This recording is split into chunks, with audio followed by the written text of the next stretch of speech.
Assalamualaikum warahmatullahi wabarakatuh. Perkenalkan, nama saya Sifa Fauzia. Saya mahasiswa STISIP Syamsul Ulum Sukabumi. Saya akan memaparkan materi tentang geostrategi dan ketahanan nasional. Geostrategi berasal dari kata geografi dan strategi. Geografi merujuk pada ruang hidup nasional bangsa dan negara. Sedangkan strategi diartikan sebagai usaha dengan menggunakan segala kemampuan atau sumber daya, baik sumber daya alam maupun sumber daya manusia, untuk melaksanakan kebijakan yang telah ditentukan dalam keadaan perang ataupun damai, guna mewujudkan cita-cita dan tujuan bangsa. Adapun tujuan dari geostrategi dan ketahanan nasional: pertama, menegakkan hukum dan keadilan; kedua, terwujudnya kesejahteraan dan kemakmuran; ketiga, terselenggaranya pertahanan dan keamanan; keempat, tersedianya kesempatan rakyat untuk mengaktualisasikan diri; kelima, terwujudnya keadilan hukum dan keadilan sosial.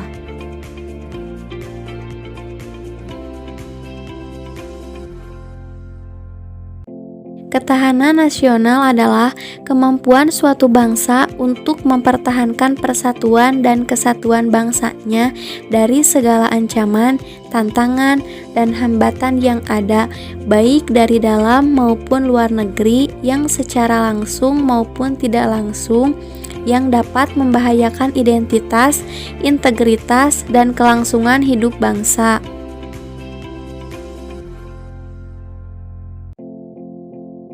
Nah, lalu apa pentingnya ketahanan nasional bagi sebuah negara? Menurut saya, ketahanan nasional sangat penting bagi sebuah negara dalam menghadapi ancaman, tantangan, dan hambatan yang ada.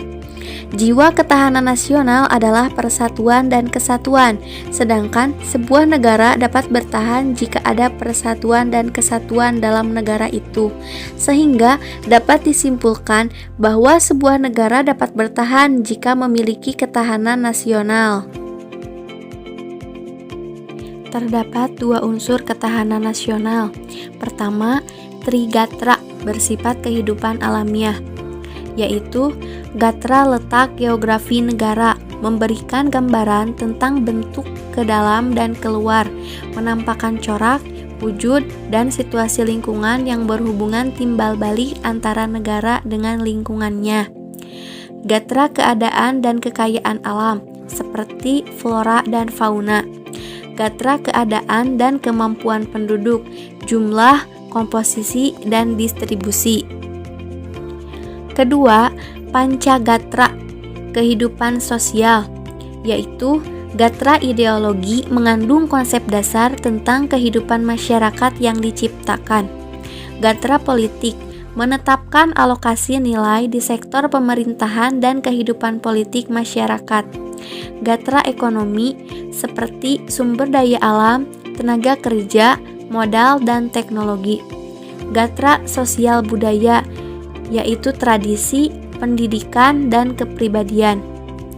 Gatra pertahanan dan keamanan, seperti wawasan nasional, angkatan bersenjata, dan ilmu pengetahuan dan teknologi, serta pengaruh dari luar negeri.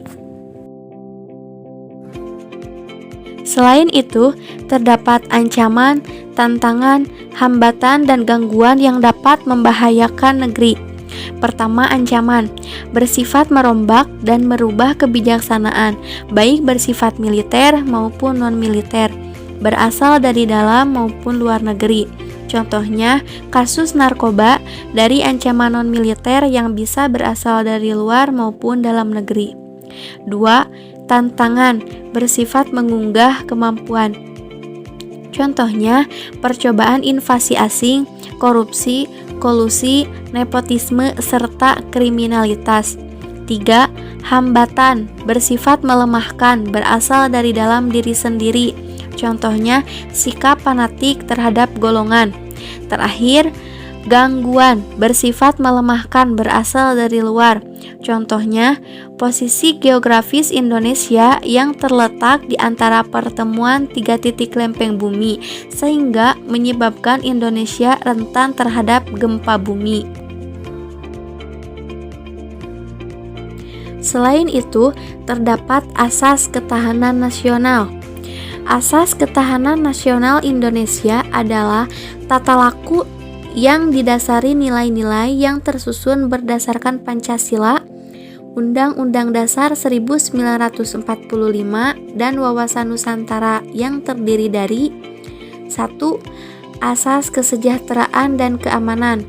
2. Asas komprehensif integral atau menyeluruh terpadu. 3. Asas mawas ke dalam dan mawas keluar. 4. Asas kekeluargaan. Adapun fungsi ketahanan nasional, 1.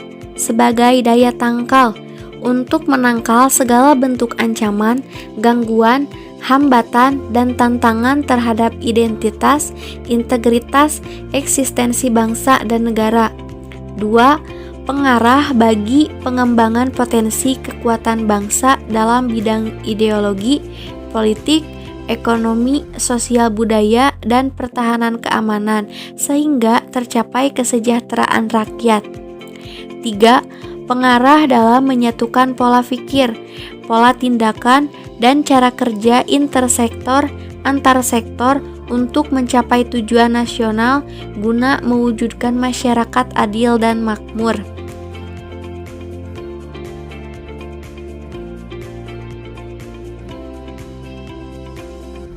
Sifat ketahanan nasional.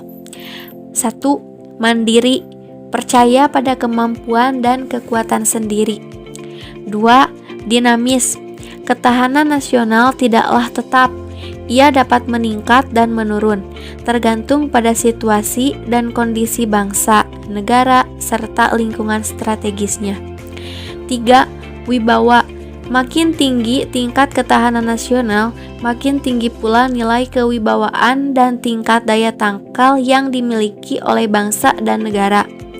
4. Konsultasi dan kerjasama, tidak mengutamakan sikap konfrontatif dan antagonistik, tidak mengandalkan kekuasaan dan kekuatan fisik semata, tetapi lebih mengutamakan sikap konsultatif, kerjasama, serta saling menghargai dengan mengandalkan kekuatan moral dan kepribadian bangsa.